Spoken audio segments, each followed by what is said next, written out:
everyone, so today I'm doing a chit chat get ready with me and I'm going to use the Pastel Goth palette by Kat Von D. I've been dying to use it for ages but I just didn't really feel like wearing pastel color. Today I'm just gonna bite the bullet and go for it. The colors are amazing, they're just not necessarily what I would personally use on a day-to-day basis, but if you're a colorful person, like these colors are so pretty. So Pastel Goth, obviously it's not just like your traditional pastel colors, they're a little bit deeper, a little bit more like vampy but still pastel, like those vibrant candy colors. I know lots of people are disappointed because they were expecting literally pastels, like very pale colors, but I'm so happy that they are a little bit darker. I feel like a little bit darker means it's a little bit more wearable. So I have no idea what kind of look I'm going to do today. We're just going to wing it, and I'm also going to follow up on this Porefessional Pore Minimizing Makeup by Benefit, which I did a first impression on recently, so I'll link that down below. First of all, let's just get our hair out of our face. I just curled my hair with my Cloud9 today, and then I used some of that thickening spray by Bumble and Bumble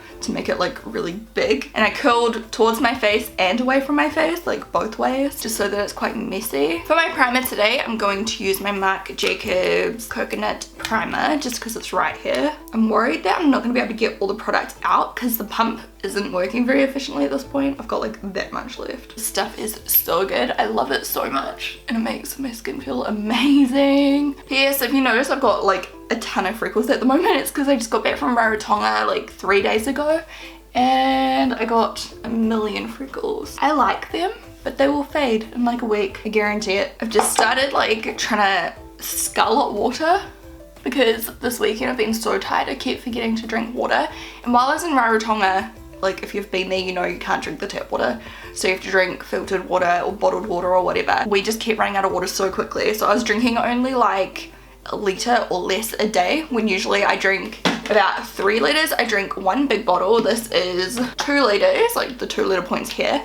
And then I refill this and usually drink like another half, and then I also drink a couple like glasses of water as well. My skin has just not been happy about the fact that I haven't been drinking enough water, so I've just started like sculling water this morning, as you can see.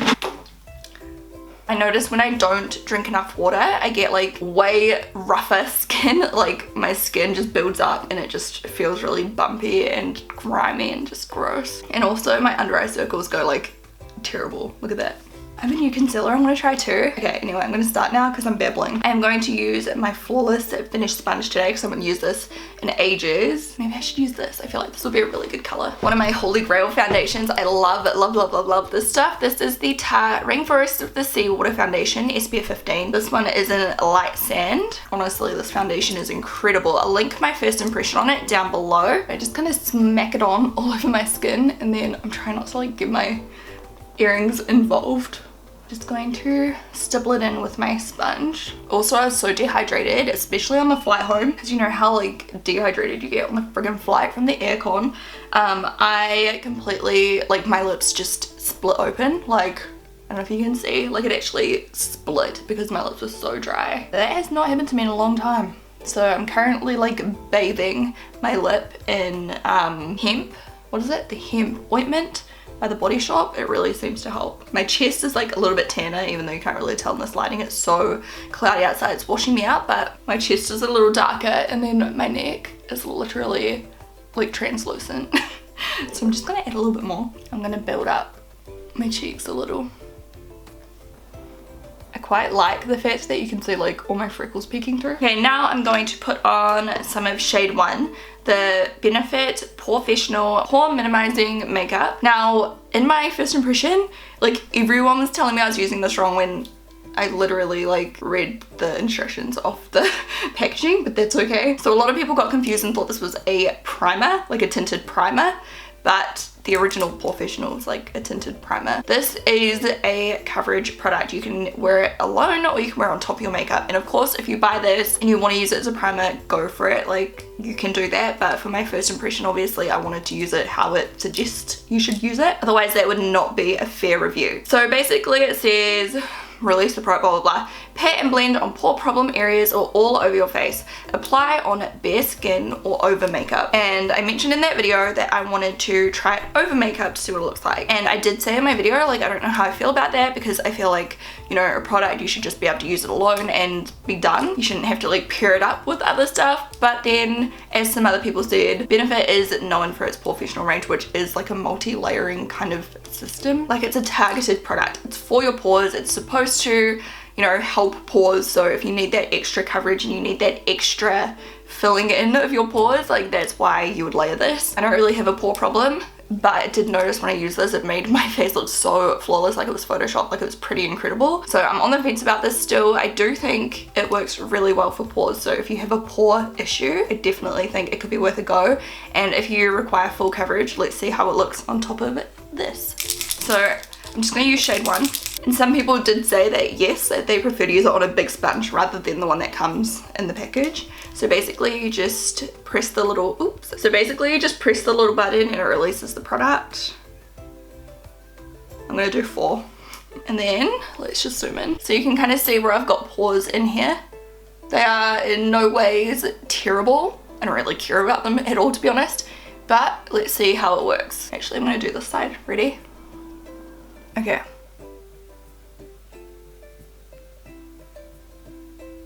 Can you see the difference? I'm just gonna do like another drop straight to my face. Okay, now I can see a difference. I feel like it worked better just putting the liquid straight on my skin, because obviously this product is like water and these are created to absorb water, you know, or like, you know, you wet them, you absorb the water, you squeeze it out. So I think with this kind of product, it's better if you just put it straight on your skin. That does look really smooth. I'm gonna try it over this area because it kind of looks a little bit like you can kind of see my pores. So I'm just going to do a drop, no, 2 drops.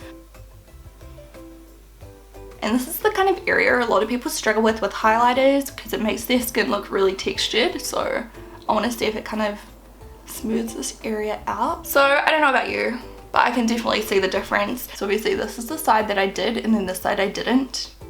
Can you see the difference? I feel like it looks a lot smoother right in my nose area. Go on the other side now. I mean, I can definitely see a difference in that if you rewind a second and then go back, like, it looks way smoother. And of course it's giving me like a tiny bit more coverage too, because it's a coverage product. You can layer this as well. So if you have really bad pores, I'm guessing you could just put on like 2 or 3 layers. I don't know. I'm still unsure about how I feel about this product. I probably do prefer it with another foundation because it's a lot quicker. Another reason I'm not so keen to use this particular product as a primer is because if I wanted a pore filling primer, I'd use the original POREfessional. And because you would not be able to apply this very well with your fingers, I don't think, because it's so liquidy, it would just go straight on your fingers and have a mess. I do think a sponge is best for this. And I feel like for a primer, it's just a waste of time, like spending so long applying it with a sponge and like doing it all carefully when you could just grab a traditional primer on your fingers and slap it on real quick. So I think if you're looking for a primer, I'd stick to the POREfessional, but if you're looking for even more pore coverage, like I'd love to see how they work together. I'm still on the fence about this. It does make my skin look super, super smooth. I'm just gonna like smack some more on just because it makes me look photoshopped.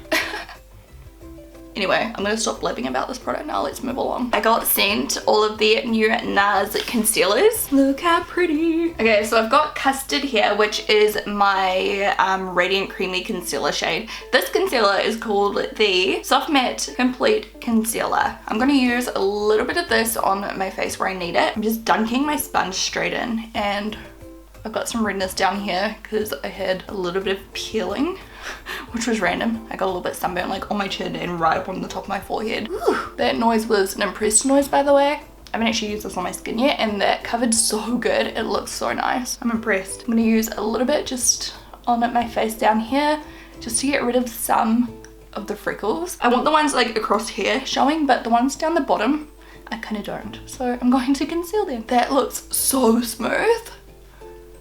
And then I have a really ugly pimple that will not go away right here. And then the tiniest amount right on top of those big freckles that I hate. Look how full coverage that is, but I'm gonna blend it because it looks odd, like because I'm not concealing everything. Oh my god, I'm a fan. I like this. I don't know how I'm gonna feel about it under my eyes, but I'll try it. Under my eyes, I'm going in with the shade Light to Vanilla. I feel like this one will look quite good. I'm just gonna do the same thing. Okay, doesn't feel as heavy as I thought it would. It feels fine. I really like this. It covers so well. I hope it doesn't crease. It unintentionally covered up all my freckles. I didn't think about that. But anyway, look at the difference. Okay, let's see what it looks like on that inner shadow, like just before and after.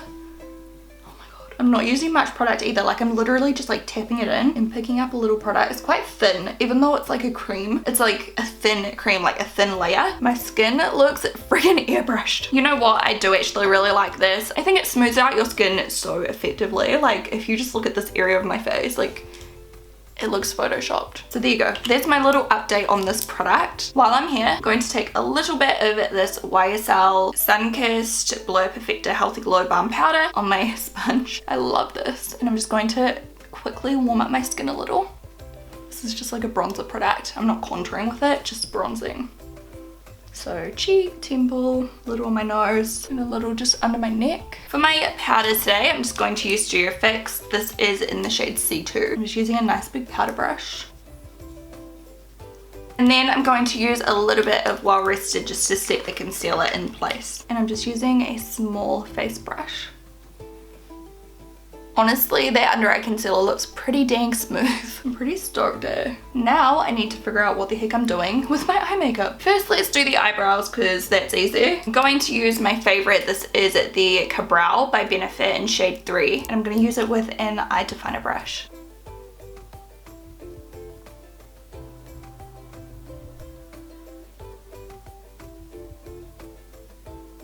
Now I'm going to use my 3D brow tones. This is in shade 2.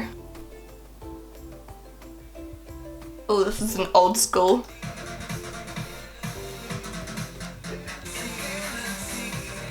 And then a little bit of Ready Set Brow because my eyebrows are really long and I need to trim them. Just to stick them in their place.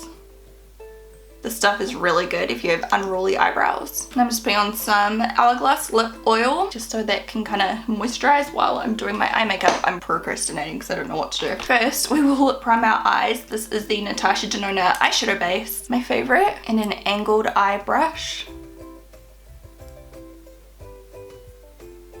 So once again, this is what the colors look like from the Pastel Goth palette. So first I'm going to start with Star with a short eyeshadow brush. I'm just going to put this right on my inner corner. I know this is weird doing the inner corner first, but hey. I'm going to take my Tarteist Pro Glow Sculpt powder and I'm going to put that in my crease, just using a fluffy blender brush.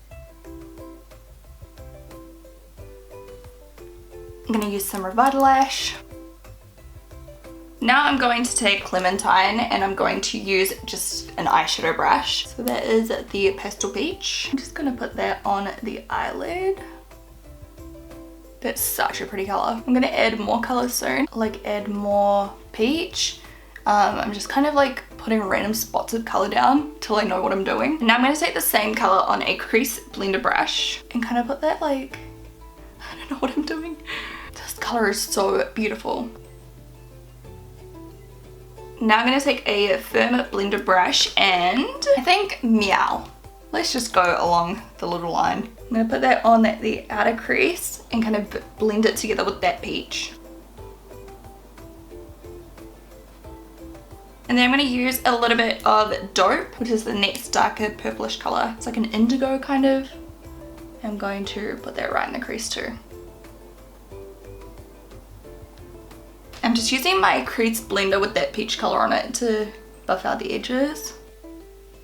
And I'm just going to take some more eye primer and just kind of carve out that outer edge. I'm going to use a crease detail.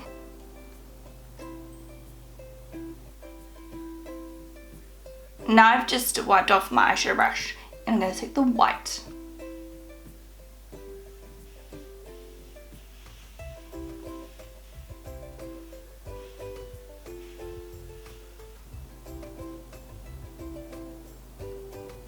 Just like that. I'm trying to decide if I do like crazy white eyeliner or something. I don't know.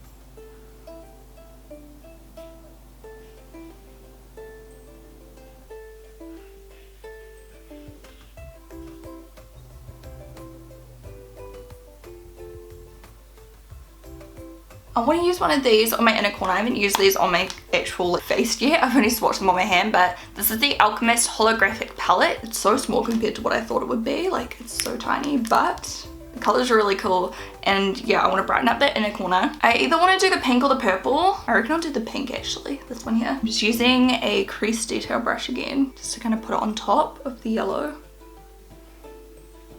in that inner corner. And then I am also going to put a little bit of that on my brow bone. And then back in with the white one more time. I'm using a tiny bit of that on my brow bone. I'm going to take my Shaaanxo palette and I'm going to use a little bit of that warm colour. I'm just going to use that crease blender brush that I used with the pink, just under the outer edge of my lower lash line. And a little more of the yellow, just all across.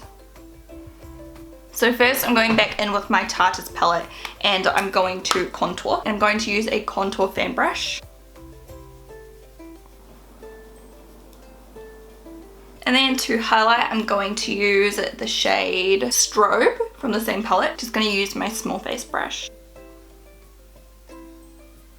For my blush, I'm taking that really pale like pink one here. This is from the Pink Rose Viva La Diva blush palette by Chi Chi. I'm going to use a duo fiber brush to apply this. And then back in with that duo fiber palette by Kat Von D, I'm going to use the same colour, the pink opal, same brush, and just put a little bit of that on my cheekbone. Okay, so for the lips, I think I'm going to do Panama Ofra. It's like a really warm pink to kind of flatter the purple and peach at the same time. And then I think I want to do a slightly darker lip liner just to kind of blend it together, I don't know. So I'm going to use Naked Lip Liner by Urban Decay.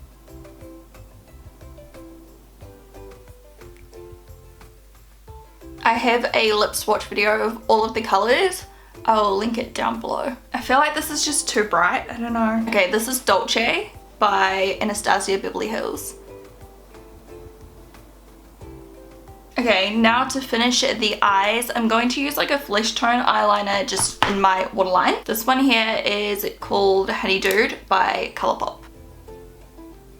Lashes. I'm going to use something from the Party Stack. I just don't know which ones. Maybe the middle, the Sinner. I'm not doing liner, but these will kind of give the illusion of liner anyway. And then once those lashes are on, you can see the difference already. I'm going to do mascara. We're going to go with Lash Sensational today. One of my standard faves. And that is the completed look. Let me just zoom out a little. I'm going to put on some setting spray. This is the Chill and it is almost out. So I hope you guys enjoyed this little chit chat get ready with me. The eyeshadows overall, I really loved the colours and they're reasonably easy to blend and I was really impressed there was like no fallout even though I was packing the colour on. So yeah, that's my Kat Von D, what is it, Pastel Goth palette look. If you recreate it, don't forget to send me photos, tag me on Instagram, Twitter and stuff like that. This white eyeliner is starting to crack a little bit, which is kind of lame. I'm in love with my skin. It looks so freaking smooth and soft and just amazing. I do think I like that Benefit stuff. I do. So yeah, if you enjoyed this video, don't forget to give it a thumbs up. Don't forget to subscribe and let me know what tutorial you want to see next because yeah, I think I want to do some more colourful ones. I really want to do something with heaps of orange, like pink, I don't know. Just let me know what you want to see. Talk to you soon. Bye.